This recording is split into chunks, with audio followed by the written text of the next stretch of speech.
Hey everyone, and thanks for joining us for our daily semifinal recap show. I'm your host, Lauren Kalil.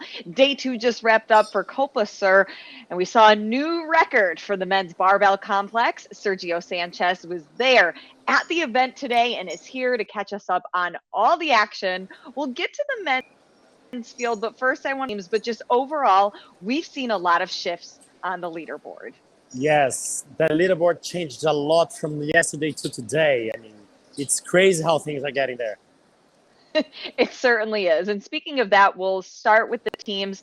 Something that I just want to make note is yesterday I asked you if Q21 would run away with the competition, but they have teams on their heels just 5 points behind them. BXP, Preto. What does this say about the workouts and the field of competition? Yeah, I mean, I told you yesterday, I thought Q21 would win everything except the snatch ladder.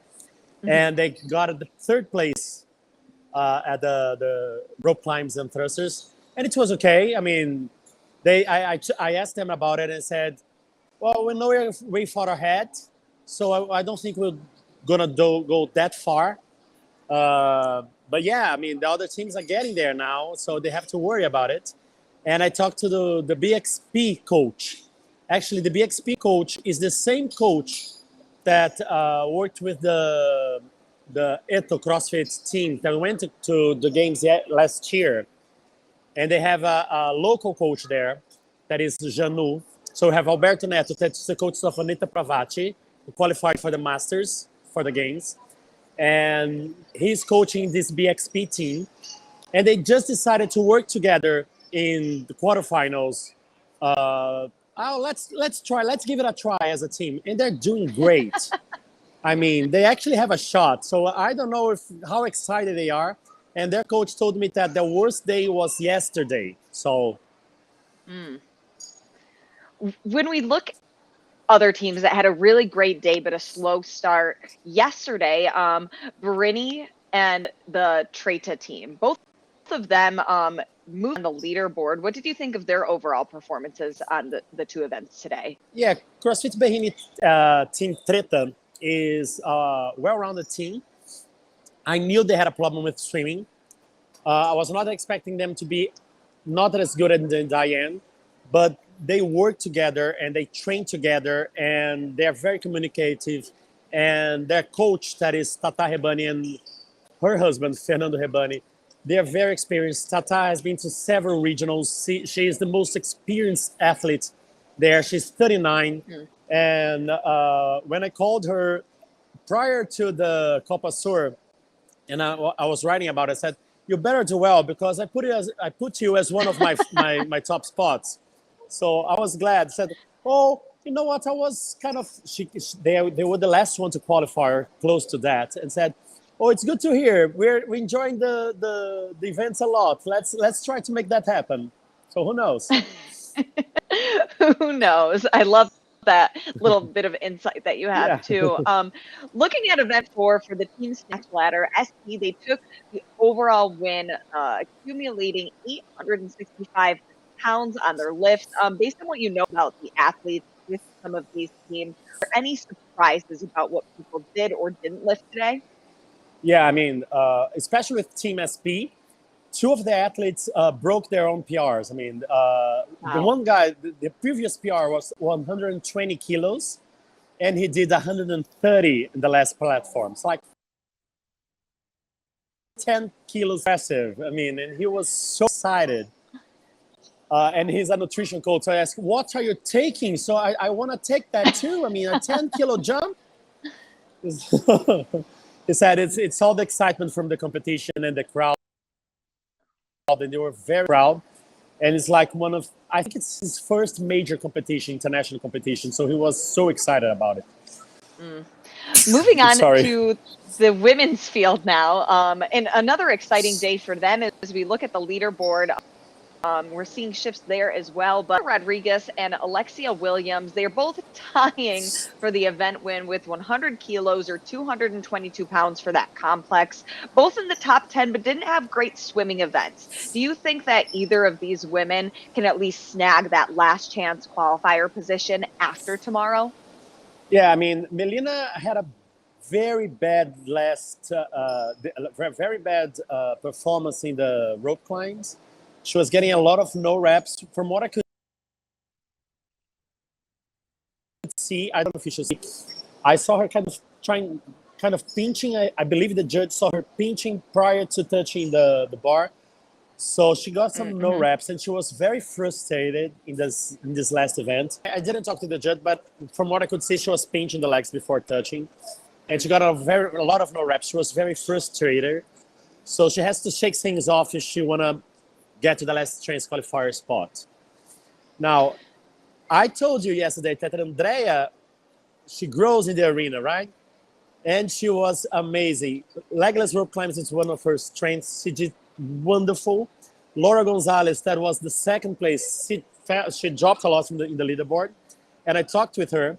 She was the 2019 national champion. And she went to the games and she got last place in the games because she couldn't do the third legless rope climb. And today she finished the event. So, I mean, for her, it was kind of overcoming a weakness of her. It was not good, but it's still, she finished the event. So she was very satisfied. And Melina could not finish. When we look at an athlete like Victoria Campos, who we've talked about yesterday and in the past in this space, is this right where she needs to be heading into the final day to punch her ticket to the games? Well, that is a great question because I know her mindset coach. And I didn't know that she was her mindset coach. I discovered that today. She's a friend of mine. And I said, what are you doing here? Victoria, I'm her mindset coach. I thought, whoa, that's fantastic. And she told me that Victoria's running is not good.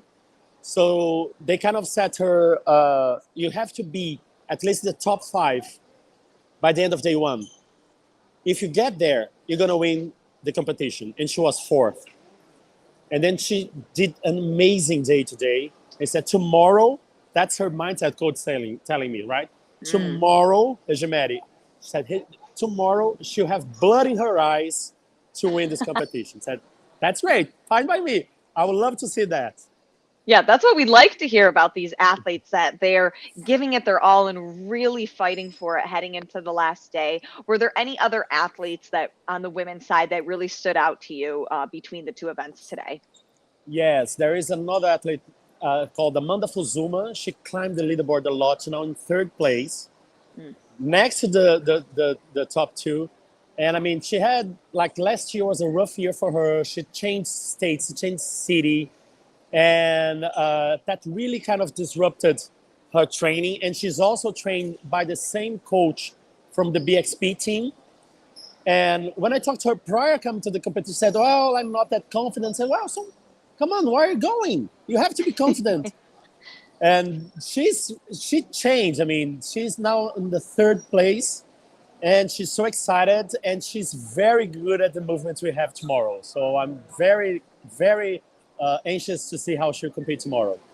It's going to be excited to see how everything shakes up on the final day. Oh, for sure. Moving to the men's field, a record was broken. There's a couple things to talk about when it comes to the complex with Guy. So I'll set it up a bit and then we can kind of go back and forth and chat about it. But he opened up with 152 kilos or 335 pounds, looked excellent, no shocker there. I think it was interesting that he then opted out to do the second lift. Well, let's start there.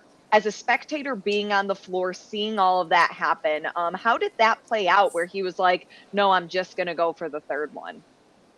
Yeah, I mean, I don't know if he was trying to go for the 3rd one or not. The thing is, another athlete that was in contention, that is Anderon Primo, and he's actually working very hard still. And his second lift, he felt his knee. And he had surgery on his knee, and he has problem with his knee. And he felt and he was in pain.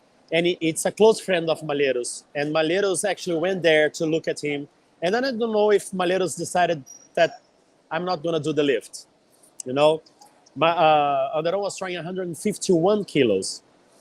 So I don't know how that shaken up Malheiros. And he just was so concerned that he didn't do the lift. I don't know if it was on purpose or not. But then later on, the crowd started asking, 162, 162, 162. I said, okay, I'll put that on the bar, and got 162 kilos. Yeah, so he got 162 kilos, 356 pounds to break the barbell complex record. Just for anybody that saw it or is on social media, there's a little bit of a controversy right now whether right before he went for that last jerk, if he actually tried to jerk and reset it or if it was a regrip. Now, based on who we've talked to, and CrossFit's actual ruling, it does say that if an athlete fails the jerk and brings the barbell back to the rack position, the athlete may not attempt the re-jerk. And then it goes on to say that this is for a safety thing. But after review, CrossFit and the competition, the decision was in fact that it was a re-grip, which is consistent with the rules and is allowed. As somebody who was there in the competition, I mean, it looked like as soon as everybody saw it, people were going wild. The judges, the crowd, it looked like everybody was in unison that it was in fact a correct lift. Yeah, I mean, I don't think a lot of people actually noticed that. And I have to say, I didn't notice until I saw the video again and said, wow, that was kind of shaky. I mean, ultimately it was the judge's call, and I don't know if the judge was actually seeing that, because if you look at it, he moves his feet, so you could say it was re-racking. But if you're just trying to see if you will extend, if you get the lift, it was looking like from bottom up, it could look like he was just re-gripping. And For sure. At the end, I mean, I don't know if a lot of judges looking at from where they were, if they would actually say, no, that's not a valid lift. And the official statement is, yes, the judges interpreted that as a re-gripping and not as a re-racking. So it was considered valid. Right. And ultimately it is the judge's call, but it's just so interesting how they look different when, of course, you have a video that you can slow down, you can pause, you can review it 100 times in comparison to live competition. And that's where the judges, when they made the call, but ultimately it was reviewed, still super impressive. He broke that record. Was the environment just electric the rest of the day from that? Wow, it was amazing. I mean, the crowd asking 162, 162, it was something I have never seen before. I mean, when in the regionals in 2018, we were counting the reps from the first Brazilian that's published off and went to the games. He got the qualifying spot, and it was similar. This 162 and that counting of the reps, it was similar. It was fantastic, and wow, it was. You should have been there to just feel the crowd. It's amazing. I know. I can only imagine how electric it was in that moment. When we look at the leaderboard, though, as we were saying, some serious shifts. What are you seeing from day one into day two? Are you surprised by where people shook out? Yeah, I mean, I told you, I like Pedro Martins. He's an excellent athlete. He's recovering from surgery. I knew that before I come to here, reflected the athlete that he is, showing the athlete that he is. The movements for him tomorrow are amazing also. So I think he has a great chance at actually getting that spot. But Bruno Marins and Lucas da Rosa are also amazing athletes. So Lucas da Rosa was not as good in the complex. It's not his strength, it's actually his weakness. But I mean, the other movements for him is great. Bruno Marins actually is great in the swimming, great in weights, but he's a heavy athlete. So I don't know how he'll perform with the ring muscle ups and the shoulders for the handstand walks. And Augustin Riquelme, it's a similar situation for Melina, actually. He got some no reps in the legless rope climbs. He was actually going to the head judge and he wanted to reveal that. From what I heard, I was right beside him when he talked to the head judge. and he said he want to complain and review the no reps. So I don't know if that's going to shake it up or not, but we have to wait to see. We will. And speaking of that final event, the 2014 Regional Event 5 repeat, it really was a race from first, second, third, and even fourth, with these athletes just seconds apart from each other. What was it like to watch this play out? Well, I mean, the athletes were running and throwing themselves on the line. Malheiros actually got over the line, and there was like this metal. I don't know how to say that in English. Oh my god! Thing that separated the metal pole. Yeah, metal pole, and he or went the over. fence. The fence. Yeah, the fence. Exactly, the fence. He went there. He was running because there was Lucas da Rosa was very close to him. So he ran so much that he went over the metal fence and put it on the floor, and it was a huge mess. But that was an amazing finish, and it was perfect for the end of the day. It was. Who are you going to be watching going into now 2 more events, final day of competition? Who's on your mind? I mean, Malheiros is already guaranteed 80 points, and that we can't be really concerned about the events tomorrow for him. I think he'll win both events. I think Pedro Martins will actually have a good day tomorrow also, so he has a good chance of getting that second spot. But I'm really interested to know how will the women's field play out, because it's so close together, and the teams are also so close together that, I mean, it's actually, who knows. Who can predict now? I'm not able to predict anything for tomorrow. A lot can still happen. A lot can still happen. Sergio, thank you so much for recapping day 2. One more day of competition. When we talk tomorrow, we're going to know who's going to the CrossFit Games. Okay, and finally I can rest a little bit. Yes, and then we sleep, but not until after tomorrow. Not until after tomorrow. Okay, Lauren. All right, see you Sergio, tomorrow. thanks again.